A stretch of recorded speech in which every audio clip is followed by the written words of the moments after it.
Hello, Internet. It's me, Chris, again. I'm going to be doing the second week power rankings for the GBA. If you didn't get to check out the first week's, look for it. It's somewhere on YouTube. It will probably have a similar title to this one. I'm probably going to try and make a channel and just have everything I do condensed there, but hopefully I can get everything to magnitude in time for him to put it up on his channel as well. That way more people can see it, more people can interact.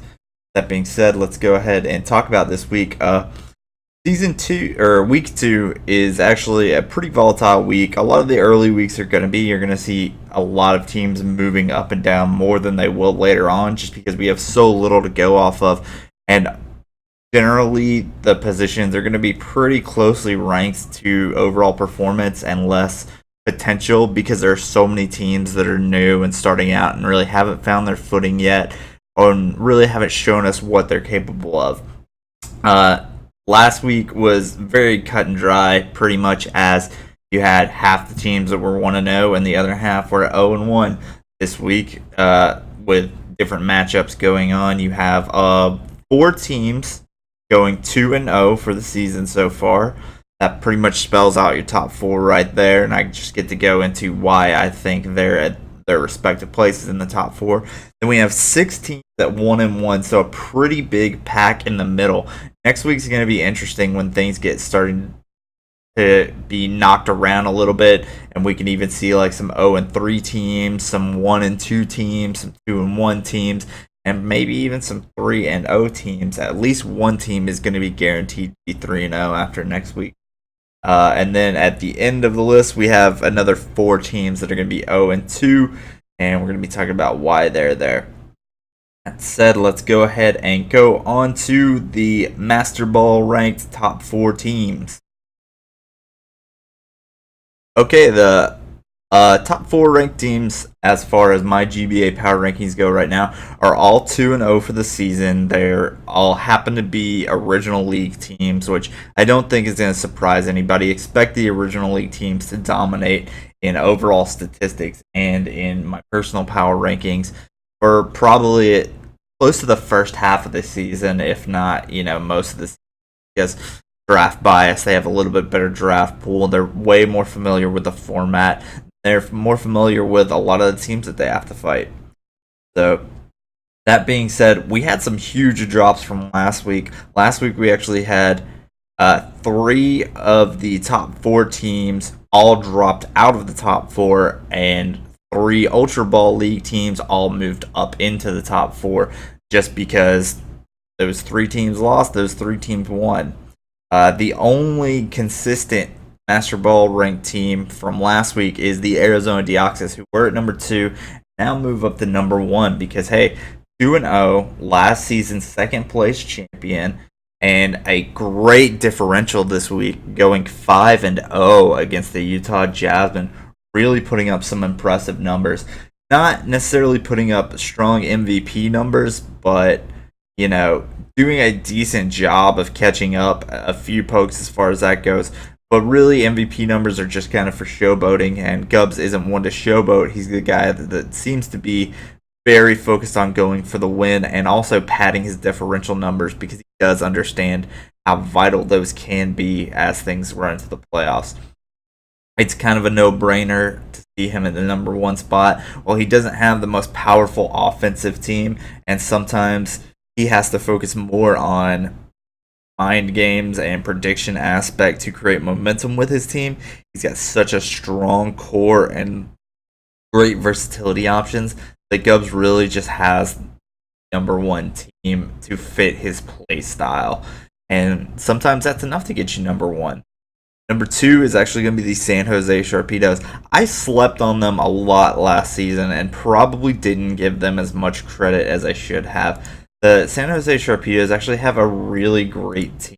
Look at it. They don't have the incredibly threatening offensive power that you see in the Pelipers or anything like that, but they just have a very well balanced team with some great threats, solid defensive core there, and decent utility options. The San Jose Sharpedos came off of a pretty impressive win where you really get to see them put up, great numbers. Scissor sweep. It not necessarily a huge differential, but you also have to factor in the fact that the San Jose Sharpedos are the only team in the top who have, I think, that. But I believe I know for a fact the San Jose Sharpedos have actually are the yeah they are the only team in the top four to be in the top four based off fighting two pre-existing original season teams, being the Grambles in week 1 and the Pelipers this week. While it is a new coach, they do have the same kind of draft power that they had before, and they did a really impressive job against the Pelipers considering their one weakness at this point probably is they have trouble finding momentum and creating opportunities for themselves. But I think as things go on, they're going to get a little bit better at that because they do have a lot of heavy hitters, ways to open up holes and teams, and they can just do a lot of damage. Like I said, I was very impressed by the way they played this week. It wasn't a massive shutout or any spectacular plays this week. It was just good, consistent play using a good, and I think they fumbled a little bit last season at the end of the season, and they're looking to not make that mistake. And a great way to do that is just to hold on to a strong starting lead, which they seem to be creating here. Number 3 is the Oklahoma City Thunderous. Oklahoma City Thunderous, again, a team that kind of choked out at the end of the season last year, but still put up impressive numbers all throughout the season. Really, making people think that they were going to be playoff contenders the whole way through. And coming off of 2 wins, off of the Jasmine and the Grambles, not necessarily the most impressive teams for them to be beating at this point, still means that they're putting up winning numbers. And, forward momentum goes a lot of way, intimidation goes a long way. I think all 3 of the top 3 teams now kind of have targets on their backs, especially Gubbs. He's the biggest dog in the yard, and anybody who wants to make a name for themselves is going to have to take him out. And interestingly enough, the number 4 team, the Milwaukee Sawbucks, who are now 2-0, doubling their lifetime winning streak in a season, happen to go up against Arizona Deoxys next week. So it's going to be very interesting to see how that goes down. If the Sawbucks can take a win there, that will be huge for them, knocking out who I believe are the highest ranked team in the league, as well as a 3-0 team. There are only 4 teams with the ability to be 3-0. One of them can't be 3-0, being either the Sawbucks or the Deoxys after next week. So that will be a huge lead as far as playoff numbers, and I think it's going to be hard to really cut through the Deoxys defense, but if they can do it, Deoxys don't necessarily have a ton of power, and Sawbucks have some reasonable bulk, so it could end up being a good week for them to bolster their differential and really shoot up in the rankings and surprise a lot of people. I think if you'd asked anyone coming into it last season if they thought the Sawbucks were going to be a top 4 contention team at any point season, they probably wouldn't have thought so, but as we have it now, they actually are, and there's something to be said for that.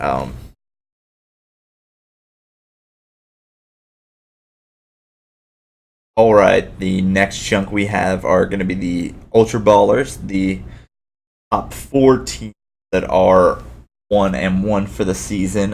Here you basically see the 3 teams that dropped out of the Master Ball class last week. We had the Nido Kings were number 1, the Pelipers were number 2, and the Boston Red Sox were number 4. Some of them have fallen pretty far, and it's kind of interesting. The Boston Red Sox barely fell out, really. They had probably the closest match out of all of these. Really, you could make a strong argument that the only reason they lost was because of one Focus Blast miss. However, of course, obviously, if you don't want to miss Focus Blast, don't run Focus Blast. You can even run something bizarre like Hidden Power Fighting or something like that. But he did run it, and he missed it, and that cost him a win. He goes down to 1-1. I still think the Red Sox are a fantastic team, especially for an expansion team. They're probably the premier expansion team chill.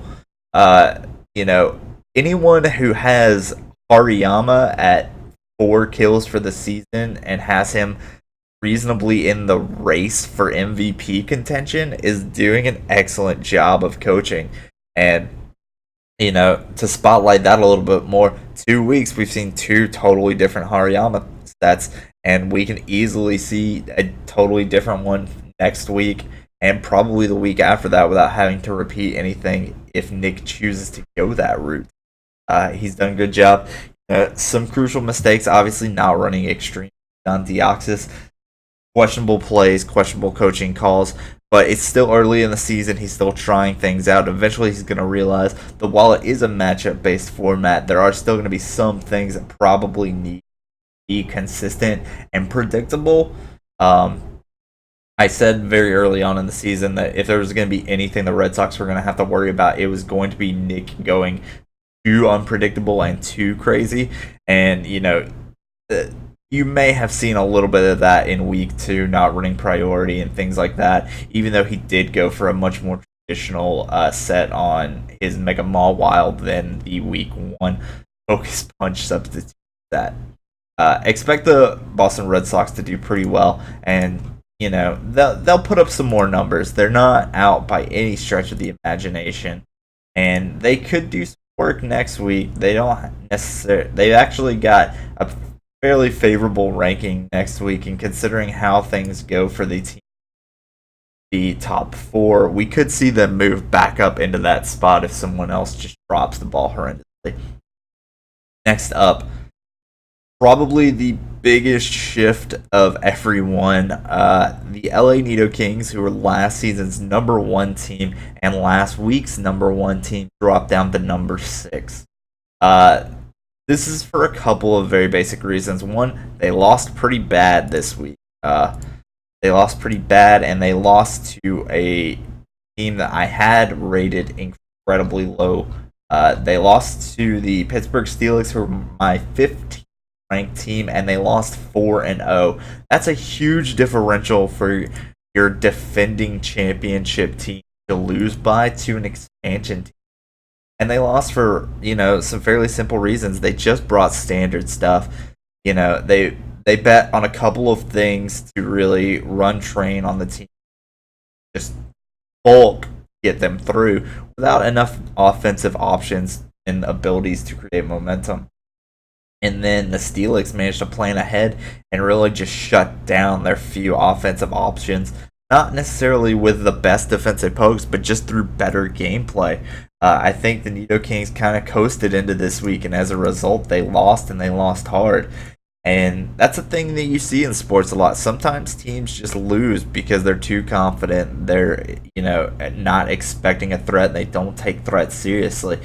It's hard to blame them when you see how poorly the Felix played and lost in the first week. A lot of people would consider that, kind of an off week, a week to just take it easy, do by the book stuff. And in a matchup based format, though, you really can't do by the books play. You really have to focus and change things up every week to tailor against your opponent. And I don't think the Nido Kings did that. I think all 4 of the top 4 teams did that. I think the team that took their place in number 1, the Deoxys, are great at doing that. And if the Nido Kings want to get back in this and want to make another playoff run and show everyone that they are the defending champions for a reason, they're going to have to start doing that. They're going to have to start taking things way more seriously and really put in the work against these other teams. 7, the New Orleans Pelipers, who also dropped 5 slots. I don't consider this as big a swing, even though it is technically numerically the same value of drop for them. The Pelipers lost in a pretty close match, against the Sharpedo, and it isn't, but they lost because of really what I consider one play. While there was a significant crit that did kind of take something out that necessarily wouldn't have died, I don't think that was the play that changed the game. I believe the play that changed the game was the New Orleans Pelipers switching out their Talonflame and allowing Swampert to get Rocks back up, and then having to switch back in before Rocks, and then feeling as though their pound flame was trapped in and just playing it till it died. That really switched the entire momentum of the match, and it did it against their favor. That's a thing that the Pelbers are going to have to deal with. They also have the fact that John's been very open about he's been having trouble getting the pokes you know, well enough in advance for his team. Still playing a little bit catch up as a coach, trying to get the sets he needs week to week and things like that. So that's also a thing that's going to put him at a disadvantage, and probably why they're a little bit lower. Again, I do still think they have an incredible powerhouse team, and I think overall John's been playing well, and it seems like he's only going to be playing better as the season goes. If he can just, stop himself from necessarily overthinking things. And really, a thing I talked to him about in the comments is during his match, he wasn't aware of just how much he was controlling the momentum of the match, and he absolutely was. The Pelbers were dictating the pace of that matchup for the entire first half of the match. If he can learn to recognize when he's in control of it and what he needs to do to keep dictating it, the Pelbers could easily go way back up and even past the Sox and the Neo Kings next week if they play like the powerhouse team they are, and he's able to adapt and grow as a coach. It may take him a little bit longer than just, being a star stunner next week, but I do expect the Pelbers to stick around either in this position or a little bit higher, just because it's so hard to take down that team. 8th place, the Toronto Maple Leafs, the first of only 3 teams that actually maintain their power ranking for the week. The Maple Leafs came off of a win this week. They played a great game.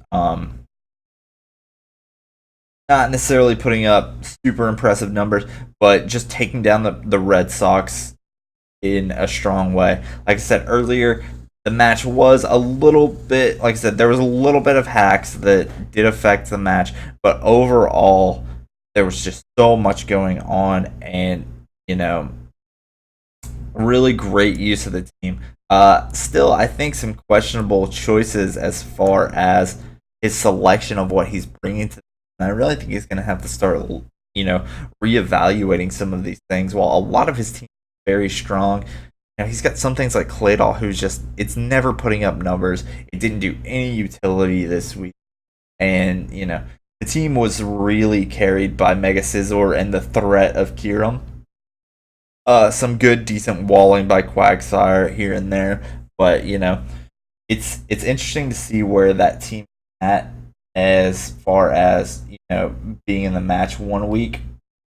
1-1. I think next week's going to be a make or break team where we really see if they've kind of gotten lucky this past week or if they do have some significant problems that they need to work at, because it wasn't a decisive win over the Red Sox, and that's definitely why the Red Sox are still ahead of them in power rankings, even though they lost to them and have the same 1-1. But I still think the Maple Leafs have a just solid team with some real threats and the potential to do a lot of damage throughout the season. All right, here we go. We have the Great Ballers. The top 2 Great Ballers are both 1-1. The bottom 2 are the first of our 0-2. Number 9, the New York Yankees, who are the second team staying in the position they're at despite winning. Just because they won in a very close match, but it was a very back and forth match, actually. It wasn't a strong win for either one, despite there being very strong plays by both players. But when you have a strong play, that means your opponent usually made a weak play. So when both of them had strong plays, both of them also made weak plays. In Shady's case, it was falling for the very obvious bait and switch, defog Defiant, letting Bishop get set up and tearing a hole in his defensive core of Golbat and Golbat and Golbat, which is pretty much all of his defensive core at this point. He did make it up by making a great play going for the Spore with the Breloom, despite the fact that he wasn't max speed and very easily could have been killed, but he risked it all on a big play, and that's something that has to count. The people who are willing to take chances and do damage are going to go farther in the league than people who aren't. Sometimes you don't necessarily have the powerhouses or the speed or, the versatility to control offense that way, and you just have to do it by making ballsy, predictive plays. and that's what Shady did to get the win this week. I think Shady's typically a slow starter in the league. I think a first week loss is kind of a tradition for him at this point. It may be going on. I think he struggles in some of the earlier matches. He does get his wins here and there, but it's fairly back and forth and consistent. Usually, if he's going up people multiple games, like playoff runs or things like that, he tends to lose early on and then have to come back later on to make up for that. And I think that's just a theme for him and his play style. So I think next week's going to be very interesting. Next week, he's actually going to go up against the number 10 team, Pittsburgh Steelix. Pittsburgh Steelix had a huge swing going up from 13 to 10. The only reason I didn't push them further up is because, like I said, I do know that Shady's a competent battler. Next week is going to be a huge hell week. Whoever wins from them is probably going to go up pretty consistently into the Ultra Ball, especially if someone manages to pull off a play or two like Joe did this week. Swagalift brought a great team, and he played it extremely well. He went up against the LA Neo Kings, who, like I said earlier, were the number one team, and I don't think anyone would have seriously given them great odds against them. A couple of people may have, just to be contrarian or just for Joe. But Swagalift wrecked them. He really just put in the play to work. When you compare the teams and just the level of things going on here, it seems ridiculous. And it's easy to look at the stats and go, oh, well, he has Landorus. Landorus put up 3 kills. That was huge. Landorus was by far not the player of the game for the Pittsburgh Steelix. In my opinion, the player of the game was easily Porygon 2, who walled and shut down everything that the Nido Kings had, stalling out Mega Venusaur for a long time, destroying Empoleon past the point of usefulness, and forcing him to bring in Gliscor and sacrifice the Gliscor just to be able to take it out. When you do that, you are controlling the momentum of the match in such an incredibly impressive way that it's staggering. And Joe did that well. That's to say, like I said, I believe Porygon 2 was his best player of the match, but I don't even think that was his best play of the match. He really lucked out at the last minute throwing Trick Room on Cofagrigus, and this was, I think, the play of the week for all games across all teams. As he was in with Cofagrigus against the Mega Venusaur that he was trying to whittle down, instead of going for any sort of offensive option or switching out, he managed to set up the Trick Room on the Mega Venusaur. This was a huge play because at this point the Neo Kings were running a little bit low, but they still had a Weavile, and Weavile had the ability to destroy a huge portion of the Steelix team, short of Regirock. But by setting up Trick Room against the Mega Venusaur, he ensured the fact that Weavile couldn't be brought in because it would in turn go after Cofagrigus, which had already shown Will-O-Wisp and could have easily Will-O-Wisp the Weavile and shut it down for the rest of the match.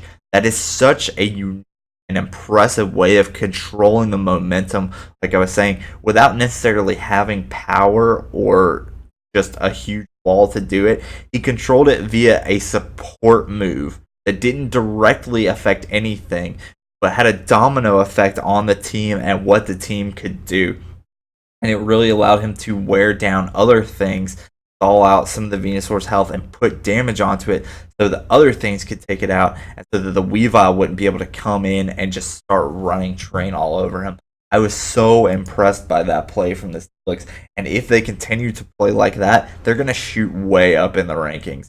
I was not hugely familiar with Swagalift before the start of the league, and if that's the kind of level of play he's capable of, and it wasn't just a fluke, which it's entirely possible it was if you compare that to the first week's performance, but assuming it's not, and that's the kind of play we're going to see from them, I think the Mankeys are going to be in for a real threat next week, and the Steelix could shoot even farther up in the if they can make another play like that. Heading into the 0-2 teams, the only non-expansion team to go 0-2 for the season, the Chicago Grand Bulls. I've said my piece on them a couple of times. I think that's a team with an identity crisis. I actually think this week they did a pretty good job of just deciding a tactic and going for it. The point, and they actually had a really close match. The Granville's could have easily won this week. They literally lost because Kyle didn't know his base speed. In a matchup based format where there's literally only 22 things that can possibly be brought, it's so easy to just make a cheat sheet of things beforehand with all of the base stats and to know what's going on. Had Kyle known that his Kabutops was naturally faster in the last round, in the last 2 rounds of the match, and had gone for a waterfall instead of an Aqua Jet, he would have won the match. There's not really any kind of excuse for that. That's just didn't do the homework. When your coach doesn't do the homework, the team doesn't know what to do, and the team falls apart. They are at the top of the 0-2 teams because they are consistent. They do have a lot of stronger draft picks. They do have a strong team. They do have some really good versatility options with their team, whether they want to go for a sun team or a rain team, whatever. But right now, the coaching is just not up to par of the team. I think that can change. I think Kyle's going to get better. I think this is a mistake he's not going to make again. I would definitely expect and assume that he's going to know his base stats much better going into next week's matchup and really, try and put up some good numbers for them. They do have a really tough match next week against the Nidoking, but again, that's a really good match for them to prove that they have what it takes going in future matchups. Number 12, the Cleveland Cavalier. The Cavalier are doing better. They've made some progress as far as things go. I actually went ahead and they've stayed the same. They've stayed where they are, but despite losing, and I'm giving them a little bit of credit because I think both of their matches were incredibly close. And again, this week's match against the Mankeys, he did make some great plays. Even if it was a very obvious bait and switch with the Defog Defiant, it still worked for him. And that's all you can really argue is it worked at the time. Falling for the Spore on the Breloom, which is a bad luck, that play. Should have gone for the Iron Head. He knew it as soon as he did it, but he still did it anyways. That cost him a match. The Cavalier don't have the strongest team. I wouldn't even say they have the strongest team out of the 0-2, maybe not out of the bottom 3 teams, but I'm still going to put them ahead because Num has played very well, all things considered. Both of his losses have been incredibly close, and he hasn't put up huge numbers for opposing teams as far as differential goes. He isn't that far behind. I think both of his matches are like 2-0 or 1. And that's good, that can keep him in the match, and he can very easily catch up throughout the season if he can get, a little bit more luck, some hacks going in his way, and just not fall out to, the mind games and things like that. I think they're definitely still in contention for that. All right, last 2 teams, bottom 2 teams, both 0-2, obviously. Number 13, Anaheim Lucha. I hate to see this, I really do. I'm a big fan of Fizz. He just has not found his struggled. Fairly strong loss to Steve and the Milwaukee Sawsbucks this week. 3-0. That's pretty bad numbers to be putting up. Really not doing a lot of work with his traditional offensive units. LDO, Chandelure, and Salamence all putting up no kills for them. Having to rely on Gudra to carry the team. You putting up a 1-1, which isn't bad, but in a league that favors versatility, he's just not getting any use out of Mew, and that's horrible. The set he brought was a great set. It's just I don't think he really looked at the options. A Trick Scarf team is not going to work on a Ditto.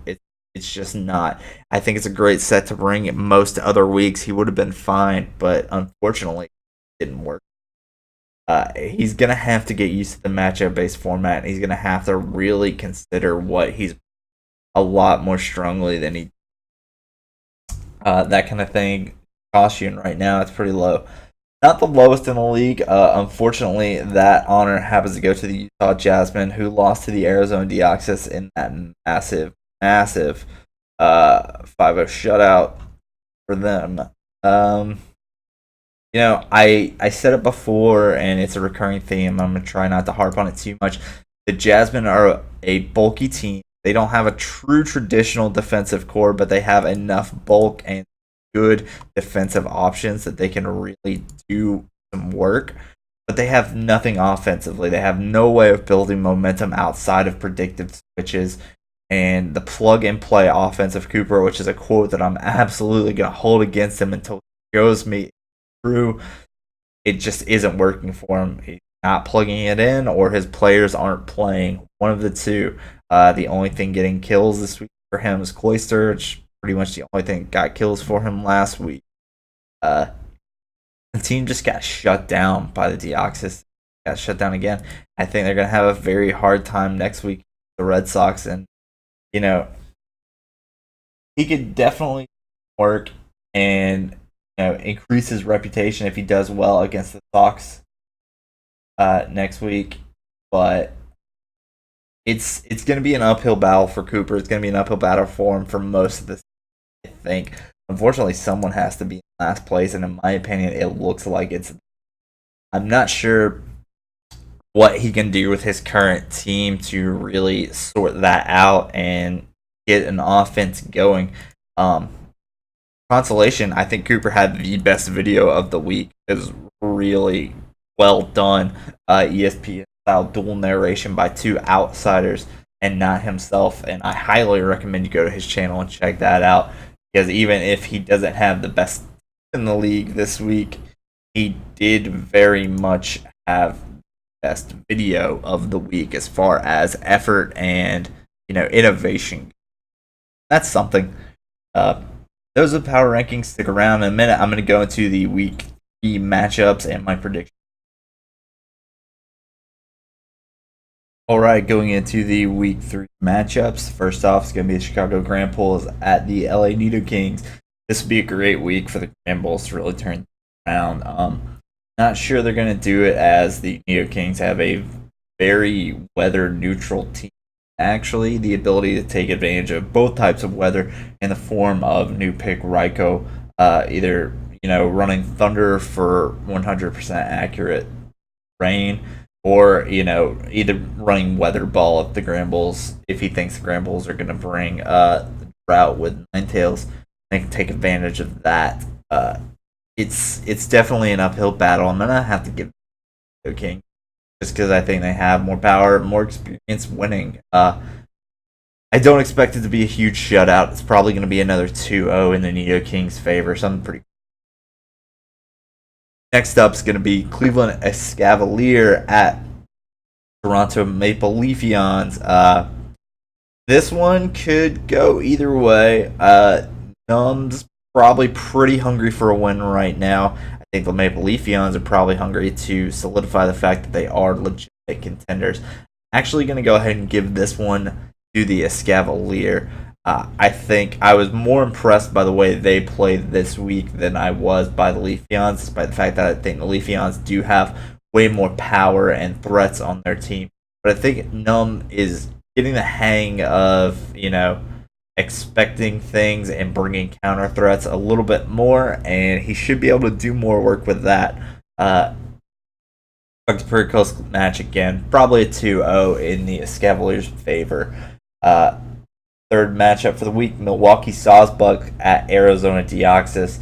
This is a huge match. I think it's probably one of the bigger matches of the week, just because they are the only 2-0 team going at each other. And like I said, one of them will be 3-0 after this week. Will pretty decidedly be the top team in the league at that point. Even if the Sharpedos or the Thunderous win and do go 3-0, neither of their wins are going to be against another top 4 team. You have to kind of weight that appropriately. I have to give this one to Deoxys. They've just proven to be, a threatening team. That's why they're the number 1 ranked team list. I don't think it's going to be a huge shutout. I think it's going to be a reasonably, solid win. I expect a 3-0, maybe 4-0, but probably a 3-0 for the Deoxys. The Sawsbucks have the weaker team, offensively, and they're going to have to really work uphill. Crescelia's bulk alone is not going to be enough when you consider the fact that Gubbs is just fantastic at taking down defensive teams. Example of that being the Utah Jasmine, where over time he just wore them down and picked them apart. While Crescelia does have much better, recovery options than any Jasmine did, it still might not be enough for them. And I'm not gonna hold my breath for a Bucks win, but it is possible. You could see it, and it would definitely hugely upsetting for a lot of people's expectations in the league, and would really put the Sawsbucks in a entirely different landscape than they were last season. Fourth match, New Orleans Pelipers at Oklahoma City Thunderous. I'm going to give this one to the Pelipers. I know that they're ranked lower on my list than the Thunderous, but I think they've got just so much power. And the Thunderous's wins have been consistent, but not staggeringly impressive. So far, when the Pelipers win, they win hard. And, this week's loss was a very close back and forth for them. It really could have gone either way up until a couple of crucial misplays, and I don't think John's going to make those misplays again this week. I expect him to really turn his game around in that regard, and to know what he's doing and have a much keener eye about controlling momentum, which is the thing that Thunderous really struggled with in their match this week, where they pretty much only squeaked by off of reactionary plays. So unless they can turn that around and really, create their own pace and stop the Pelipers, they're not going to be set up well. And the Pelipers team is just so threatening and scary that it's hard to threaten them out of the position they're in. You have Tarakion in there that runs 4-1 for a match or something like that. It's very hard to switch something in and scare that out. I'm not sure the Thunderous necessarily have the power to do that. I expect the Pelipers to win it. I don't think it's going to be a huge shutout because the Thunderous do have some power, but I'm going to go for the Pelipers 2-0. Next up, the Pittsburgh Steelix at New York Mankey. This is going to be an interesting one, like I was talking about in the recap of the power rankings. Whoever does this is probably going to go up an entire bracket, and the loser is probably going to stay around where they're at, maybe drop a little bit depending if it's a massive shutout or not. I'm going to go ahead and give this one to the Pittsburgh Steelix just because I was so impressed by the way they played this week that while I said, Shady made a great play or two this week, but he also fell for some very obvious plays that he shouldn't have. And if Joe can make just incredibly consistent, strong Pokemon plays like he did last week, then Shady's not going to have the opportunity and is really going to be on a reactionary stance. Typically, he doesn't do the best there. He tends to go in, a little off. I think gonna struggle a little bit more against the expansion teams because he's not familiar with all these coaches as much. I don't know that he's ever really played a match against Swagaliff, and I don't think he's going to be prepared for the kind of team bringing. JD has a problem breaking down, he has a real bad problem breaking down defensive things, and Porygon 2 and Regirock are both pretty good defensive units. Add in Pythagoras. While he will have knockoff and expect to see like knockoff Mammoth he brought, I would almost bet the farm that knockoff Mammoth will be a thing that week. Expect Swagaliff to have a check for it and to really be aware of that and to play around it. Probably going to be a good week to use his Mega Heracross. I personally would consider using it bulky offensive kind of way. Maybe even running a sub punch set. Just really abusing that natural physical bulk and special bulk that Heracross has, and the extra physical bulk it gets when it Mega Evolves. You're not going to outspeed too much. Shady does have a decent amount of speed on his. Some things being, incredibly fast, like Noivern, and even Golbat's going to be faster. And Golbat's going to be a big threat that the Felix are going to have to look for. But I do expect them to win. I expect it to be a fairly close match. 2-0, maybe a 1-0 this week, but I am going to give it to the. Next up, San Jose Sharpedos at Halaluchas. I love you. I don't see you match though. It's unfortunate. So far, you just haven't shown a grasp of the league concept, and I'm not convinced that the Torpedo are the team that are going to let you get away with that. They have too much power, too much bulk, and just consistent coaching. That solid 3-0 this week for the Sharpedo. Last matchup of the league, Boston Red Sox versus and at the Jasmine. I'm going to give this one to the Red Sox. Part of me deep down really wants to see the Jasmine win because this would be a great win for them. Taking down the highest ranked expansion team in the league would really show that they're not totally out. Obviously, it's way too early in the season for me to even posing the idea that they're out. But when you're down 0-2 by big losses like they have been, it's only going to get harder for them to turn it around and build momentum around winning. This is not necessarily a crucial sink or swim week for them to win it, but it would be a great week for them to, especially when you consider, it's a big team for them to take down. And it could actually be a team that they have a reasonable chance of taking down, as the the Boston Red Sox don't have a huge amount of offensive power. They do have some decent offensive power, Diggersby, Thunderous. Those are real threats.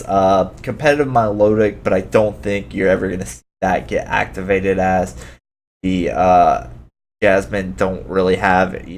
They have one Intimidator. It would be a mistake to bring that. And they're not going to be setting up Sticky Web or anything like that. So I think it's going to be hard for the Red Sox to puncture holes in the Jasmine. I definitely think if they can do it, and I think they are going to do it, it may cost them a little bit, and they may have a little bit of trouble building momentum, but I think they're going to do it, and I think they're going to do it fairly decidedly. They're going to lose a few things, and Nick's not generally super concerned with the differential numbers game. He tends to focus more on putting up wins, which I think is another thing that cost him. But when it works, it works. A 2-0 is a 2-0, and I think that's what you're going to see. So I'm going to put the Red Sox at 2-0 for this week over the Utah Jasmine. As always, thank you for watching the video. It's been long. I said that these were going to get shorter as the weeks go on and you see less roster changes, but I kind of just like to ramble. So thank you if you managed to stick all the way through. Please leave a like if you enjoyed this video. Leave a comment. Let me know what you liked about the format, what you didn't like about the format, things you think I can change, focus on, what you would like to hear me do more or less discussion about. Give me your predictions for who you think is going to win week 3. I'll be reading the comments, checking those out, seeing what's going on. And as always, thanks again for watching. Enjoy your GBA videos. If you haven't watched everybody's videos from the week, please go do that. Like I said, video of the week for me, definitely the Utah Jasmine, just a really creative way. Plays of the week, I think the Felix matchup against the Nido Kings is a fantastic thing. You go watch it from Swaggleless' perspective. He really breaks down what's going on, and his thoughts, does a great job of it. The Mankeys versus Escavalier has 2 great plays in it. Either perspective works for that. Both of them did a dual narration where they discussed the match. So watch the match from one of their perspectives and then go listen to the dual comm on the other channel. Support both of them. Great matches, great content, and really enjoying the GBA Season 2. A lot of unexpected things, and I really look forward to week 3. Thanks, guys.